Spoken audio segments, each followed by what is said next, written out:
Next, please. Well, thank you very much. If you have any questions, I'll be happy to try and answer some. Yeah, what's the forward? Anywhere forward? What is next was about the MA63 independence or what they were? This is a topic that is beyond my understanding and knowledge. It is for the experts. They are experts in this field. They are knowledgeable about this far more than I ever will. If you asked me 1 year ago, would I have touched on this topic? My answer would have been no. I only stopped in 1945 and I go backwards in history and I studied that particular area. How I ended up in this is because I was trying to figure out why my grandfather with United Party.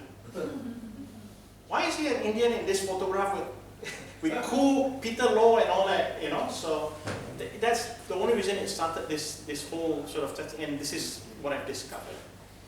It's been interesting, it's been fascinating trying to understand the reasons why. Why did we get into this? I'm your neighbor also, I used to live in Kalagan Road. Kalagan Road, the old, yeah, before they changed the name to Jubilan Puyo.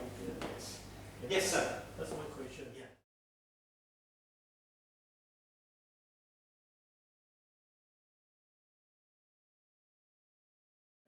The British officers, it's very clear on the document, the British officers are absolutely against joining. That is well documented. I have not seen any that actually promoted against.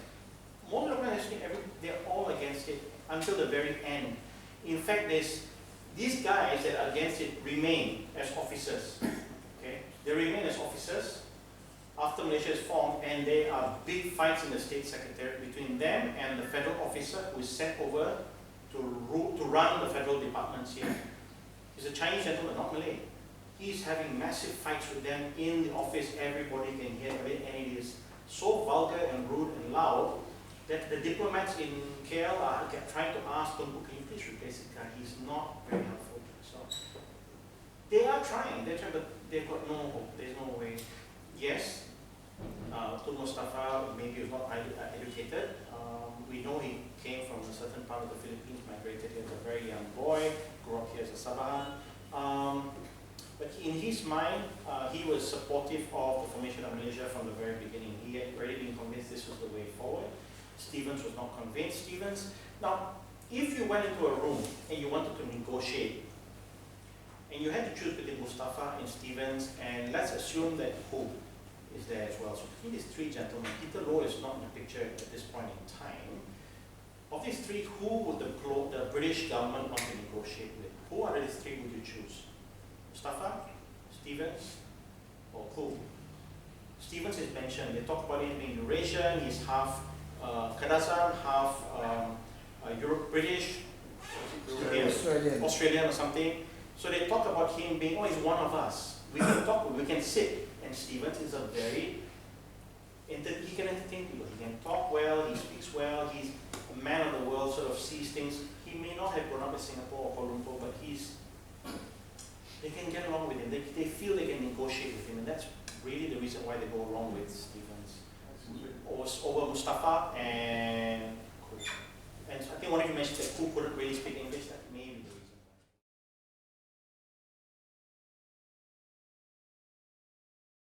why. And when the decision is made to participate and to join Malaysia, it catches a lot of stakeholders out. Stakeholders being other members of political parties representing different communities. They are taken by surprise that decision has been made without consultation and without reaching a consensus. So they have no choice but to follow along. However, during that period of time, over the next year, that would from 62, sort of August, September 1962 into August and September 1963, a number of things happened.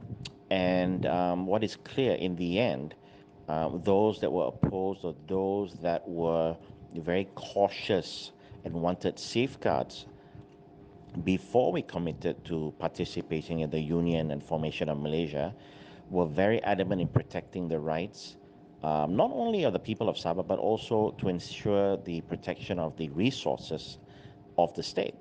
So they already could see problems coming further down the road, and they were very adamant, look, we've got to put these safeguards in. And if we don't do this, it's going to be a significant problem further down the road. And of course, as we move forward 60 years, you can see how some of those problems now exist. Um, I won't get into what those issues are. I think most of you already know what those problems are.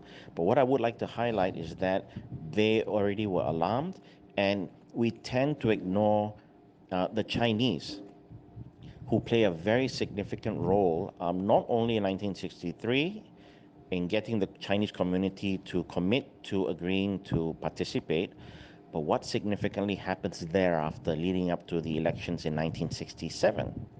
And it's the Chinese vote that makes a big, big difference in ensuring that USNO wins. And of course, another significant thing that happens is that a member of the UPCO political party switches sides and swings the vote in favor of USNO, and everything changes thereafter. Now, I used Singapore as a very important point because when key members go to Singapore for a conference, and it's the very first time they are going to Singapore to visit, they see a very developed, a very wealthy, a thriving economy in Singapore. They see public housing. They see great amounts of trade and wealth. And the most important thing, they see development and they see jobs, which is severely lacking in North Borneo at that period of time. They're then invited to go to Kuala Lumpur and they see how developed Kuala Lumpur is.